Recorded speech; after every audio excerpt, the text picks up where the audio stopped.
Olá cara aluna, seja muito bem-vindo a mais uma aula aqui desse curso lindo que é o curso de Geografia Física do Brasil. Para você que vai passar no Enem, no vestibular, concurso público, concurso militar, se você quer passar aí nos estudos do colégio ou mesmo comprou esse curso para falar mais, para conhecer mais a respeito de Geografia Física do Brasil, muito obrigado, seja bem-vindo. Vamos então arregaçar e alcançar o nosso sonho. Meu nome é Silvestre, sou professor de Geografia e tô aqui hoje para falar para vocês um pouco mais sobre recursos minerais. Afinal, o que são recursos minerais? Recursos minerais são diferentes tipos de materiais que se encontram na crosta terrestre. Geralmente, essa extração tem finalidade lucrativa e acaba aparecendo aí na construção de diferentes elementos, por exemplo, na questão de casas, de aviões, celulares, relógios, computadores, vasos, medicamentos, até alimentos, várias outras coisas. Então, recursos minerais, eles acabam sendo aí todo tipo de material que está na crosta terrestre que acabam servindo para um determinado fim.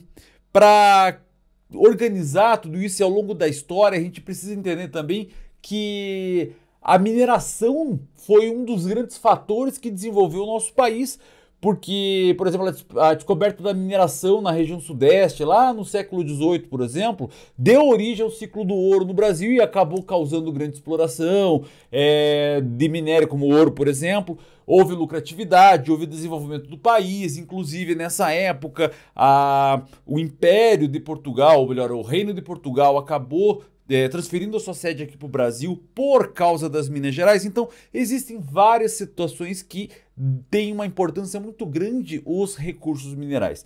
E para a gente entender os recursos minerais, é importante já de cara a gente fazer uma diferenciação.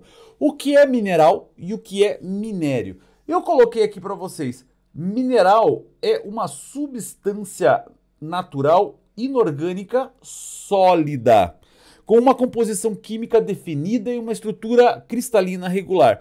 Então eu posso dizer que sal é mineral, água é mineral, petróleo é mineral, mas quando nós temos aí uma condição de recurso mineral, uma substância inorgânica sólida, ok?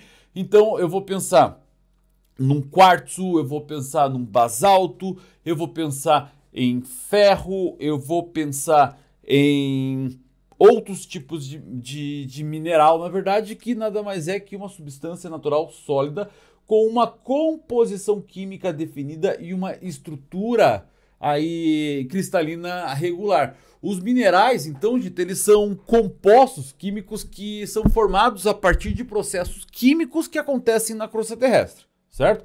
Agora, minério é um tipo de rocha, um tipo de sedimento, na verdade, um agregado de minerais que tem um viés econômico. Ele contém um mineral valioso que pode ser extraído com lucro. Ele tem um fator econômico, certo? Agora, quando eu estou falando de mineral, eu estou falando de uma característica física, certo? Então, essa é a condição, essa é a diferença entre o que é mineral e o que é minério. Basicamente, a gente coloca um pouco mais aí quando um geógrafo, existe aquela situação de que geógrafo não gosta de chamar pedra de pedra, por exemplo, não é pedra, é rocha. A gente costuma chamar pedra quando a gente utiliza ela em pequeno pedaço, quando a gente utiliza uma pedra preciosa. Agora, rocha é qualquer tipo de agregado sólido, agregado mineral em estado sólido. Então, a gente tem essas diferenciações para o fim que nós estamos utilizando, certo? Para a gente ter uma ideia, para vocês entenderem melhor como é que a gente organiza e relaciona esta condição, a gente vai entender basicamente aqui. Por exemplo, eu coloquei 3 minerais aqui, por exemplo. Eu coloquei o ferro, o alumínio e o estanho, certo? São 3 minerais. Esse cara aqui se refere a esses aqui. E esses outros 7 aí são minérios. Vejam, são agregados em que dentro deles existe um mineral valioso que é um desses 3 aqui em cima, certo? Então, por exemplo, quando eu falo da goetita, quando eu falo da hematita, quando eu falo da magnetita e quando eu falo da pirita, Esses três minérios, certo? São minérios de um tipo de mineral. Então é um minério que é um agregado sólido que ali dentro tem algo que tem valor econômico. No caso, a goethita, a hematita, a magretita e a pirita, eles são minérios de ferro. Todos esses quatro aqui, ó, têm ferro em sua composição e servem justamente para o mesmo fim, certo? Para a extração de ferro. Alguns com mais, alguns com menos quantidade férrica, mas todos eles servem e têm um valor econômico justamente porque tem na sua composição o ferro. Aí a gente tem esse cara aqui, o tal do alumínio, que é um mineral também com valor econômico importante. Presente em um monte de coisas, desde o celular que você está usando, o computador que você está me assistindo, até, por exemplo, aí panelas em casa, medicamentos e várias outras coisas, que é tirado de um minério, que é esse cara aqui, ó, a bauxita, que é o minério onde se extrai o alumínio. Enquanto que a cassiterita e a cilindrita, por exemplo, são minérios de estanho.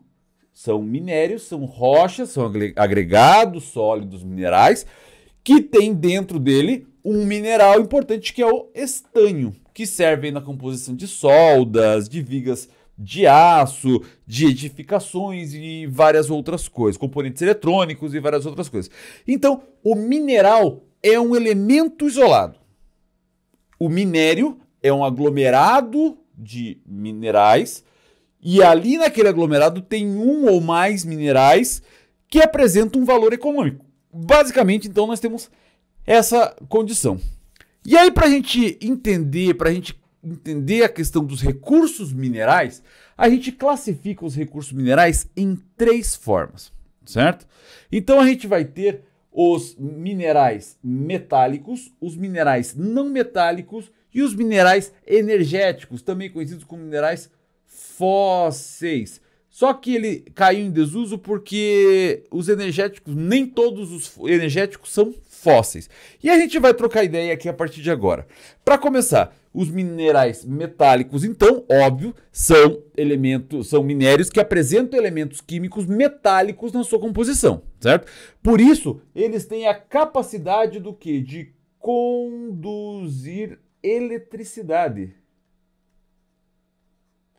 Certo? Eles possuem mais dureza, possuem maior resistência à corrosão. Dentro deles, por exemplo, está o ferro, que o minério, quando processado nas siderúrgicas, ele pode gerar o aço, certo? E esse material ele é importante na construção civil, na construção automotiva e diversos outros produtos aí. Por exemplo, também temos o cobre, certo? Que é um mineral metálico utilizado na fabricação de fio, de condutor elétrico, também de peça automotiva. Várias outras coisas aí que a gente utiliza. É cano de canalização de água quente nas casas. Também utilizamos para componente eletrônico e panelas antigas também, principalmente tachos de doce, esse tipo de coisa. A gente usa esse mineral metálico. É importante lembrar, pessoal, que os minerais metálicos, e isso eu já falei em aulas passadas para vocês, os minerais metálicos, os minérios de origem metálica, eles sempre vão ter a sua origem nos chamados escudos cristalinos, também conhecidos como crátons, certo? Que são aquele tipo de estrutura geológica que tem como principal característica o fato de ser formado por rochas magmáticas ou metamórficas de origem magmática que surgiram há cerca de 500 milhões de anos atrás e já geraram um processo de erosão a ponto de criar aí umas áreas mais arredondadas, certo?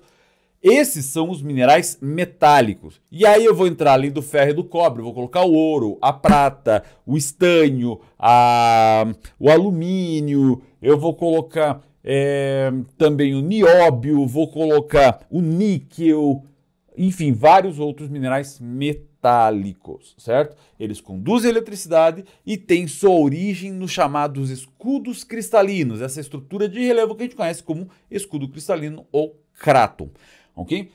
Aí nós temos os minerais não metálicos, que são materiais extraídos de rochas, mas as suas composições não contêm elementos químicos metálicos e por isso eles obviamente não conduzem eficientemente corrente elétrica. Então vou colocar aqui já, ó, não conduz eletricidade, certo?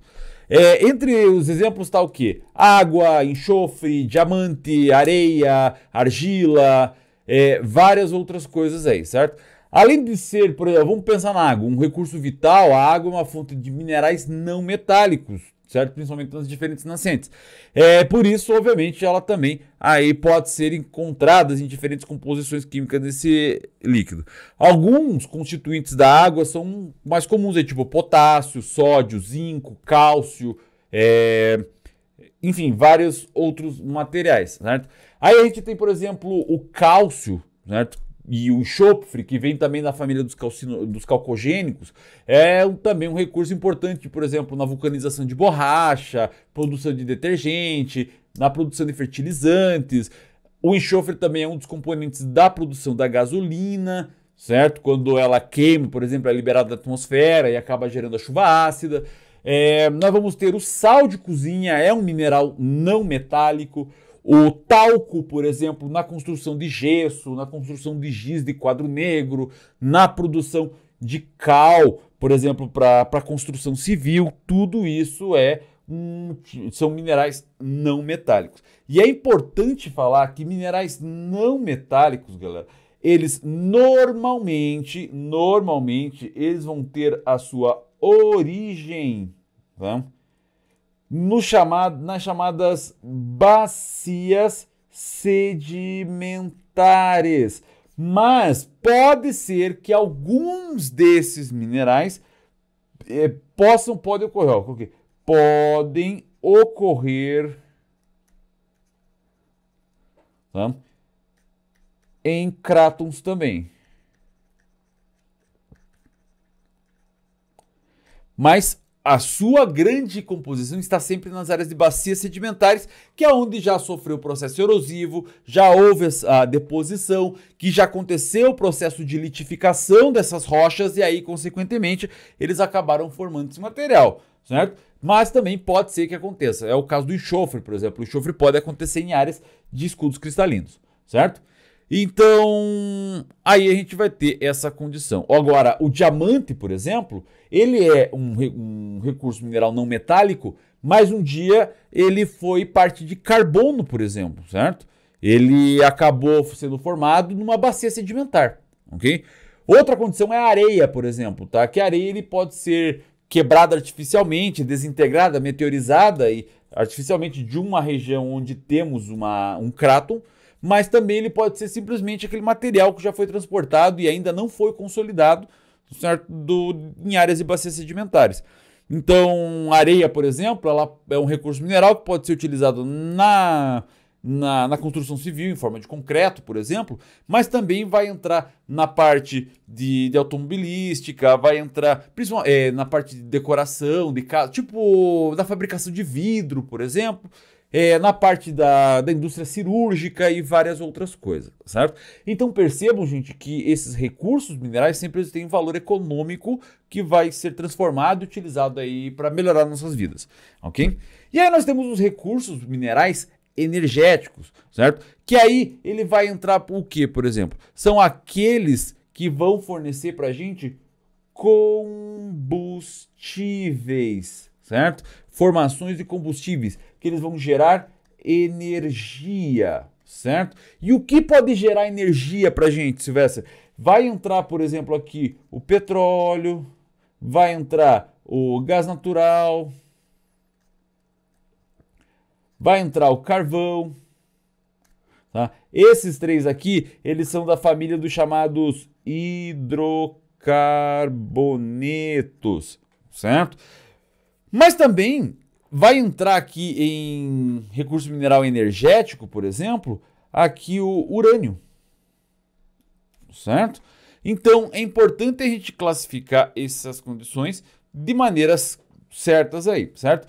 Os recursos minerais energéticos, eles obrigatoriamente vão ter a sua origem nas chamadas bacias sedimentares. Principalmente os chamados hidrocarbonetos. Por quê? Porque já está dizendo, são formados a partir de uma organização, de uma reação química de hidrogênio e carbono, certo? Então a gente vai ter aí o petróleo, o gás natural, o carvão, que são minerais energéticos, também conhecidos como minerais fósseis, porque eles eram uma época matéria orgânica, sofreram um processo de litificação e hoje ele é um mineral aí, um agregado mineral em estado sólido ou não, né? Que no caso o petróleo e o gás natural também acabam não necessariamente. Na verdade, essa definição que eu coloquei é mais para rocha, certo? Então, mineral, na verdade, é qualquer agregado aí, certo? Qualquer agregado de minerais.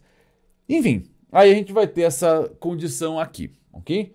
Aí a gente vai agora falar um pouquinho mais a respeito dos recursos minerais, certo? Então a gente vai ter os recursos minerais energéticos, por exemplo, carvão mineral. Quando a gente fala de carvão mineral, por exemplo, pessoal, a gente está falando aí de um material que foi crucial para a industrialização mundial, certo? E durante a primeira revolução industrial, as máquinas a vapor geravam energia a partir do aquecimento de caldeiras que geravam pressão devido ao vapor de água e com isso movimentavam máquinas que substituíam o trabalho humano, e com o desenvolvimento de novas tecnologias, o carvão passou a ser o principal material energético usado nas fábricas e inclusive propiciou a segunda revolução industrial.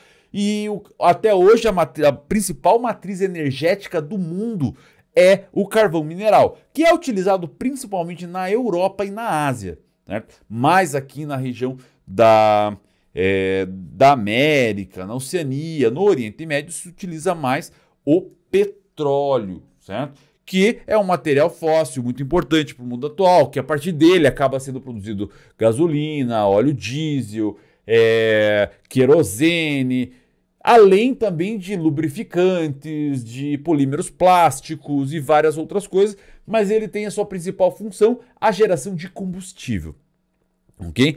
Então, esses têm um papel fundamental à geração de energia. E o urânio? O urânio, ele acaba surgindo, ele é um mineral que é radioativo, ou seja, ele está ali com o seu processo de radioatividade ali intenso, na verdade, e quando ele vai se desintegrando, ele vai fazendo então a chamada fissão nuclear, ele vai se transformando em chumbo, e, consequentemente, quando ele vai se desintegrando, ele vai gerando energia. Essa liberação muito forte de energia pode ser utilizada para fins de aquecimento de caldeira e, consequentemente, de transformação de energia térmica. E isso também acaba sendo aí recurso mineral energético, ok?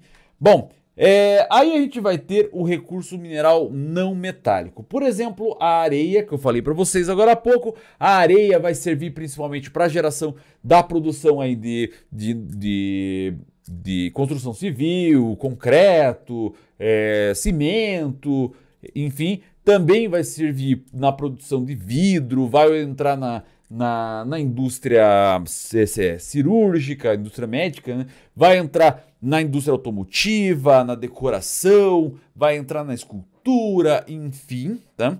E aqui eu tenho outro, o granito. O granito é importante lembrar, gente, que o granito ele é formado por... é um mineral que é formado por três...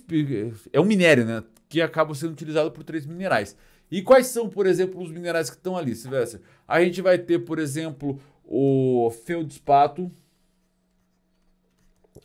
que ele é importante na fabricação de azulejos. Nós vamos ter a mica, que é importante na produção de compostos químicos, certo? Principalmente compostos químicos aí na fabricação de medicamentos, de fertilizantes, enfim. E nós vamos ter também o quartzo. O quartzo, ele é um mineral que é utilizado principalmente na construção civil e também na produção de eletrônicos, certo? De componentes eletrônicos. Então, vejam, o granito por si só, ele pode fazer a brita, por exemplo, que vai servir para construção civil, ou ele vai ser polido e vai ser utilizado aí como pia de cozinha, para substituir o mármore, certo? Então, pia de banheiro, piso, paredes, enfim, para construção civil, para decoração também, quando polido, ele pode ser utilizado aí. Então, a gente tem aí diversos fatores, certo?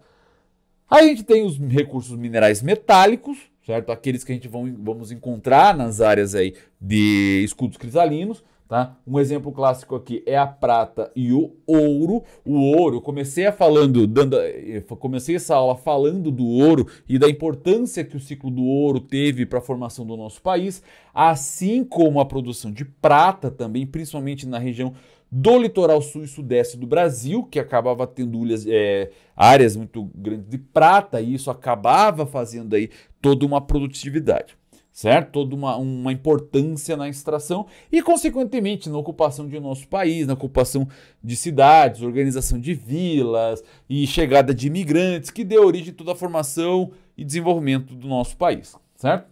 Agora, esses recursos minerais, eles podem estar em tudo quanto é tempo. Então eu coloquei algumas fotografias para a gente poder entender aonde que a gente poderia encontrar alguns materiais, certo?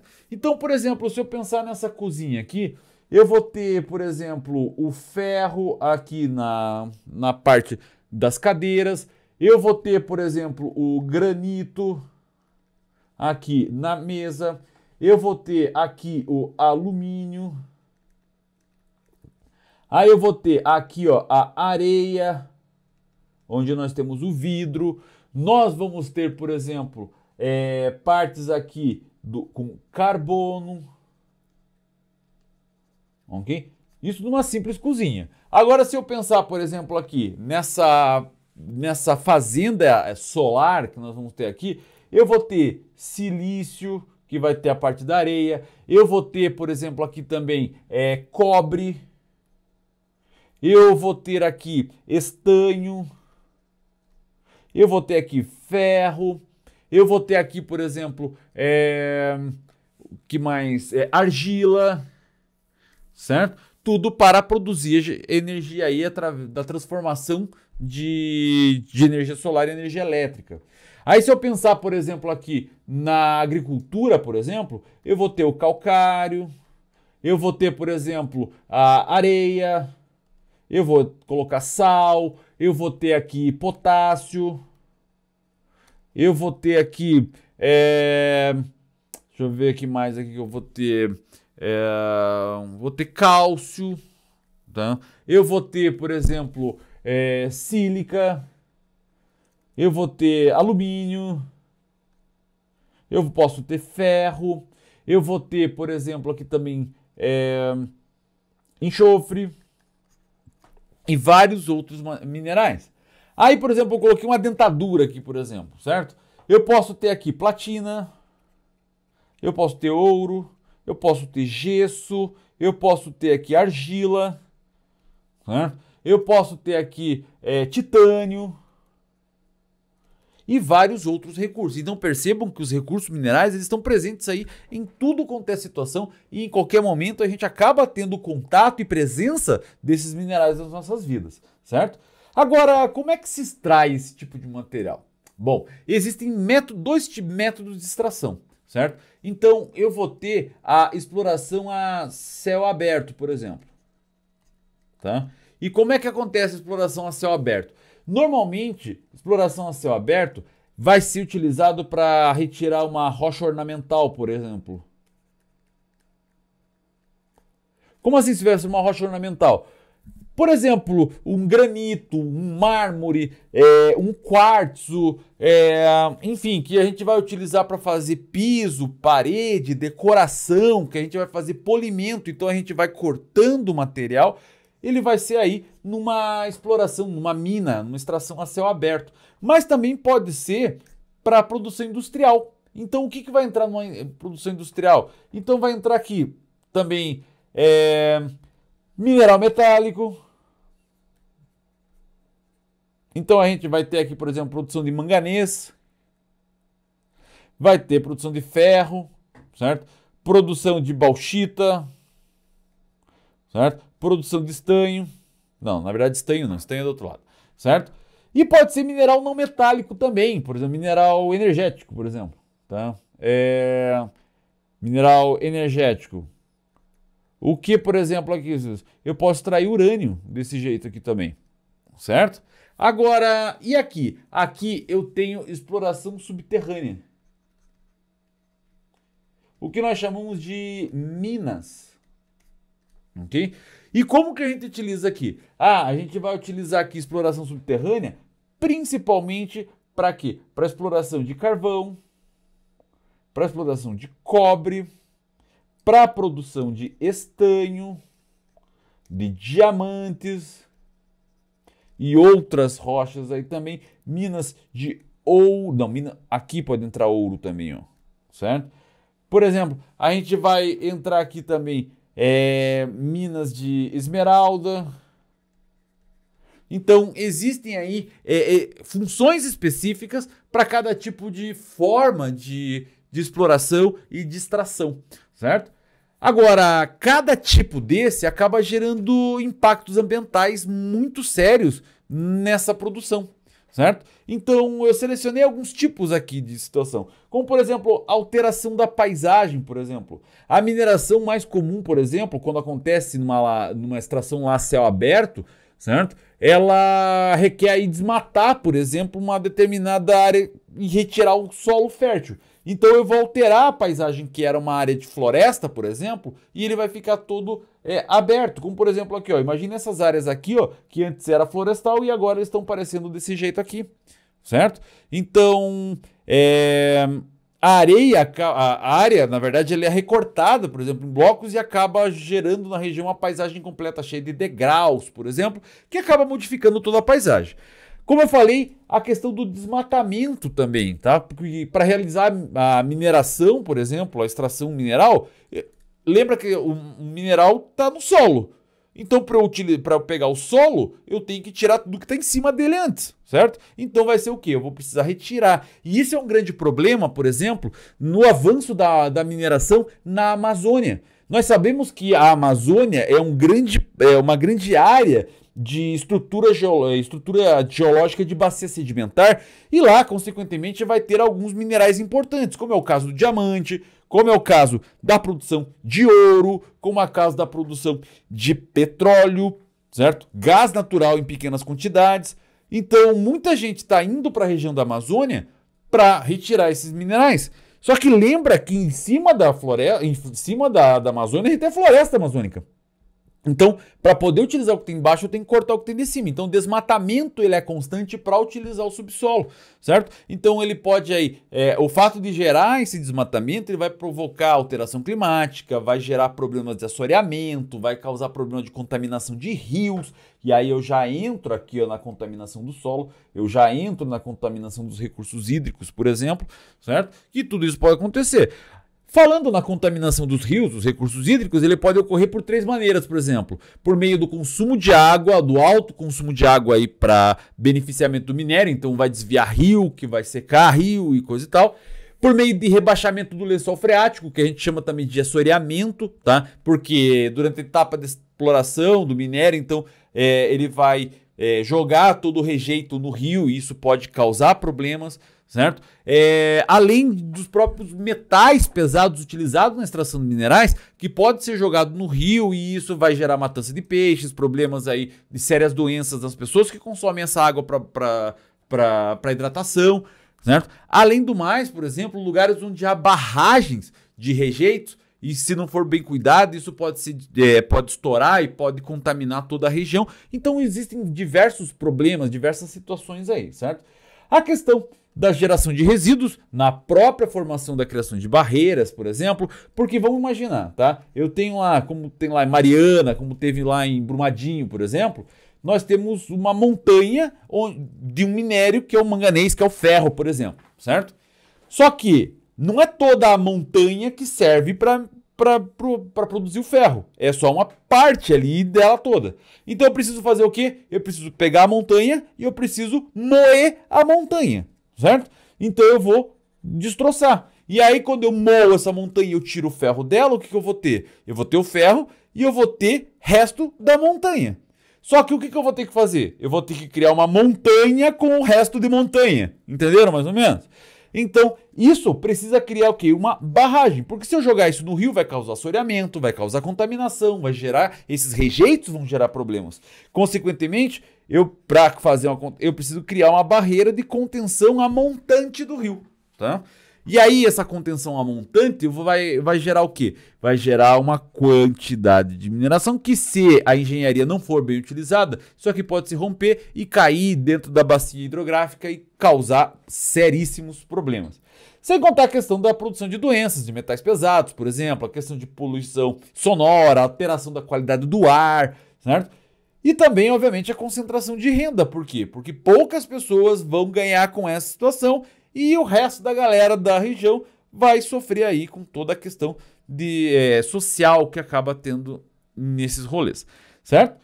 Então, basicamente, a gente tem aí diversos problemas relacionados a questões aí de problemas ambientais e socioambientais na exploração dos recursos minerais também, ok? Bom, vamos para o exercício então, galera. A começar, a primeira pergunta então da FAMERP 2020 diz assim: um novo estudo realizado pela Escola Nacional de Saúde Pública Sérgio Arouca, em Fiocruz, na população indígena em Yanomami, constatou a presença de mercúrio nas amostras de cabelo de 56% das mulheres e crianças da região de Maturacá, no Amazonas, em níveis acima do tolerado pela OMS. O mercúrio é disseminado pelas águas dos rios e a contaminação de seres humanos se dá especialmente por meio da ingestão de peixes contaminados, como afirmou ali o coordenador da pesquisa, Paulo Basta. E aí tá ali naquela pesquisa, contaminação de mercúrio se alastra na população Yanomami. Isso lá em 2019. E aí a pergunta vem assim, ó: a contaminação por mercúrio apresentada no exército está associada a quê? A calagem para eliminar a acidez do solo? Para começar, o que é calagem? Calagem se utiliza justamente para eliminar a acidez do solo. Solos ácidos, solos lateríticos, por exemplo, que tem um pH mais alto, eles precisam então ser reduzido esse pH. E como que isso é feito? É feito a inserção de sal. Vai colocar cal nesse solo. E aí, obviamente, a gente sabe questões lá da química, né? Ácido mais base vai dar sal e água. Consequentemente, o solo vai ficar extremamente fértil pelo processo de calagem, que é o quê? Que é simplesmente colocar cal na terra, certo? E aí, obviamente, ela vai estar propícia para a produção. E, obviamente, a contaminação por mercúrio não é dessa maneira, uma vez que o cal é cálcio praticamente, óxido de cálcio, né? Então, obviamente, a letra A não rola aqui. Vamos lá para a letra E. Aterros sanitários sem impermeabilização do terreno, isso vai gerar mercúrio? Olha, até geraria, galera, certo? Mas os aterros, na verdade, estão associados às áreas urbanas, por exemplo, em razão da grande produção de lixo, embora libere substâncias tóxicas, aí a grande concentração de mercúrio não está necessariamente na questão dos aterros sanitários, certo? Então a letra E já era. Vou lá para a letra B agora, tá? Alterraciamento sem controle de erosão? Bom, vamos lembrar que terraceamento é uma técnica agrícola, certo? Que cria patamares e encostas, na verdade. Ele vai cortar o solo, vai fazer uma degradação ali e extração mineral? Vai, mas não necessariamente vai gerar a produção ali, a contaminação de mercúrio, ok? A letra B já era. Vou para a letra D agora.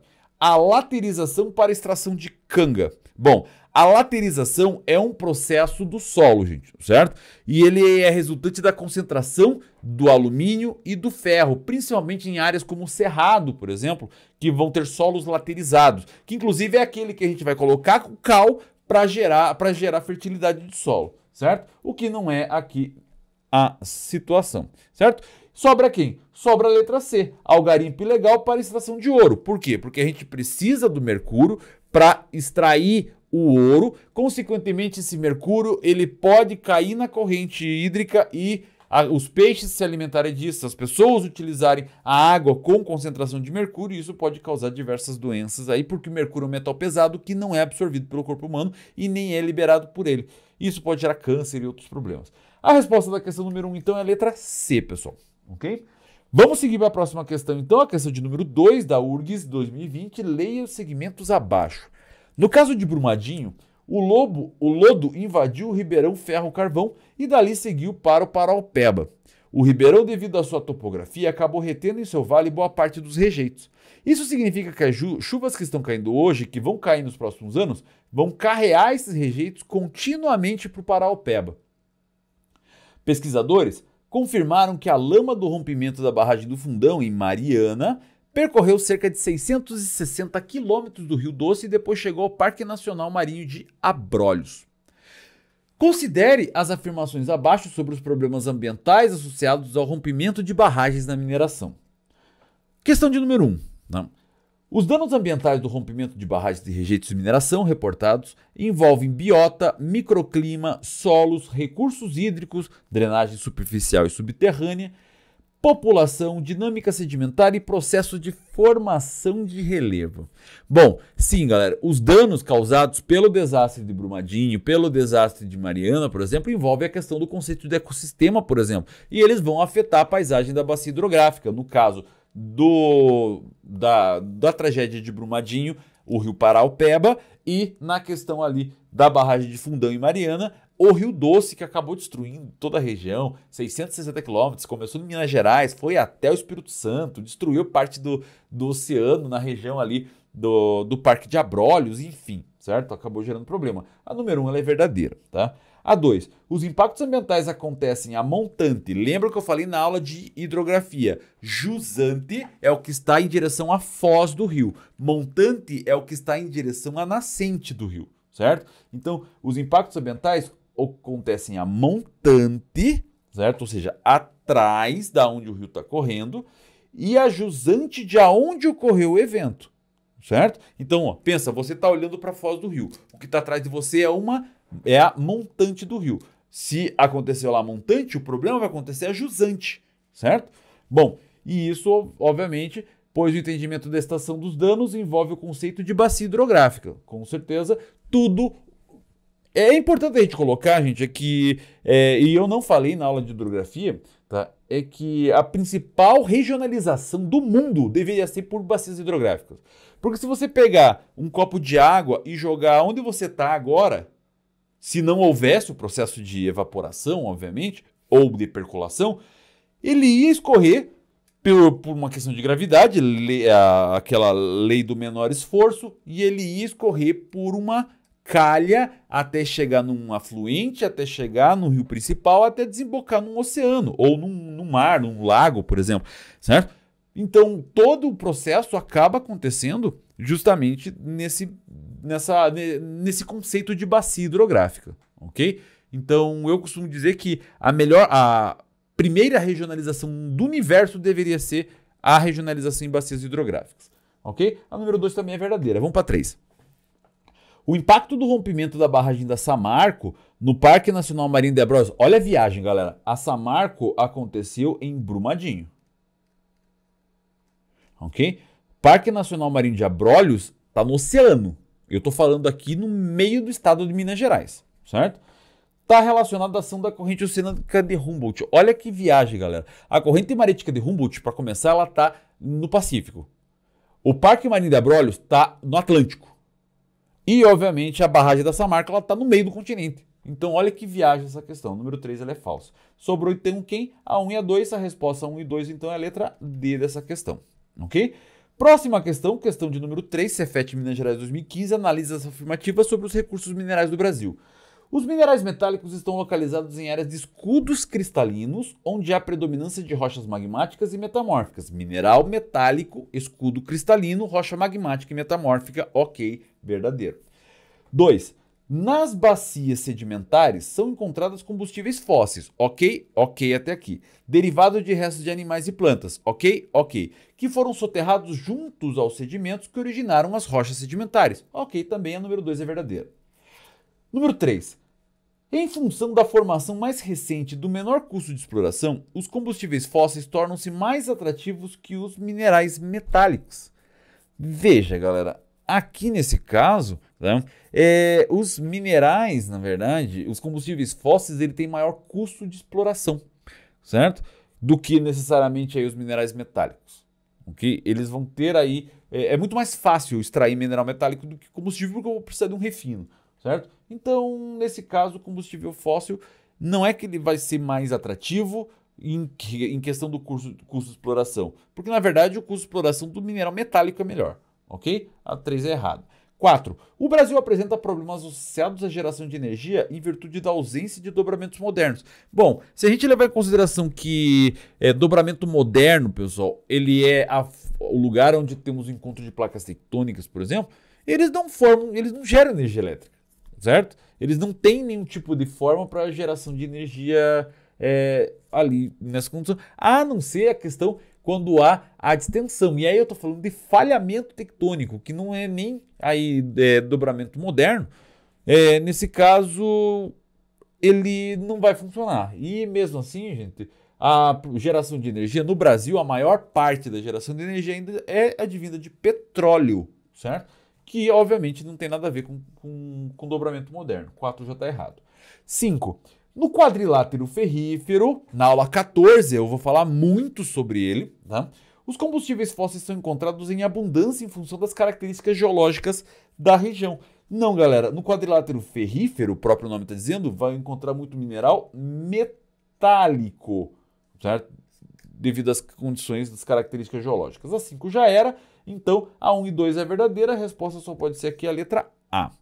E aí eu vou para o número 4 da UFU 2015 e diz assim: no Brasil encontramos grandes depósitos importantes de minérios. Parte desses minerais encontrados são metálicos e estão presentes em 4% do território brasileiro. O que poucos sabem é que os minerais metálicos não são renováveis, ou seja, a natureza não repõe, de fato. A ocorrência no território brasileiro do recurso natural apresentado, recurso mineral apresentado, são o quê? Minerais metálicos, certo? O que poucos sabem é que minerais metálicos não são renováveis. O que eu estou falando de mineral metálico nesse caso. Bom, a ocorrência do território então, desse recurso está relacionada aos processos tectônicos da era cenozoica, coligadas à formação de rochas metamórficas. Bom, vamos levar em consideração que a formação de mineral metálico ele acontece justamente quando? Ele acontece no pré-cambriano. Se eu falar aí da escala do tempo geológico, eu vou falar do eon pré-cambriano, que é mais ou menos 500 milhões de anos atrás, ok? Bom, então, obviamente, aqui não funciona. A ocorrência no território brasileiro do recurso natural está relacionada à geração de dobramentos modernos seguida do intemperismo físico. Galera, vamos lembrar que nós não temos dobramento moderno no Brasil. E sim, dobramento moderno aconteceria na era cenozoica, 70 milhões de anos atrás, ok? O que não acontece porque nós estamos no meio de uma placa tectônica, então a gente não tem aí um processo próximo de geração de dobramento moderno. A letra C já era por causa disso. Letra B. A ocorrência no território brasileiro do recurso natural apresentado está relacionada à formação de bacias sedimentares, acompanhado de processos erosivos. Eu estou falando de mineral metálico e eu expliquei que mineral metálico não acontece em bacia sedimentar. Então, isso já era a letra B. Sobra quem? Sobra a letra A. A antiguidade da sua estrutura geológica associada a afloramentos cristalinos, também conhecido como escudo cristalino, ou também chamado de cráton, ok? E sim, a resposta aqui então é a letra A. Viu só, galera? Mais uma aula bonita para você passar no Enem, vestibular, concurso militar, concurso público, se dar bem na escola ou mesmo aprender mais sobre geografia física do Brasil. Vocês acabaram de completar, ó. Vocês podem dar um tiquezinho. E a próxima aula, galera, a próxima aula vai estar um chuchu, sabe por quê? Porque eu vou falar para vocês sobre aí a matriz energética. Eu vou pegar esses minerais energéticos que a gente trabalhou agora e a gente vai, ó, matar a pau, porque a gente vai colocar outros também, outras formas de geração de energia dentro do rolê e entender toda a matriz energética. E ó, tá top, galera. Você não vai perder, né? Claro que você não vai perder. Já clica na próxima aula que tá aqui e continua estudando comigo. Um abraço e tchau, tchau.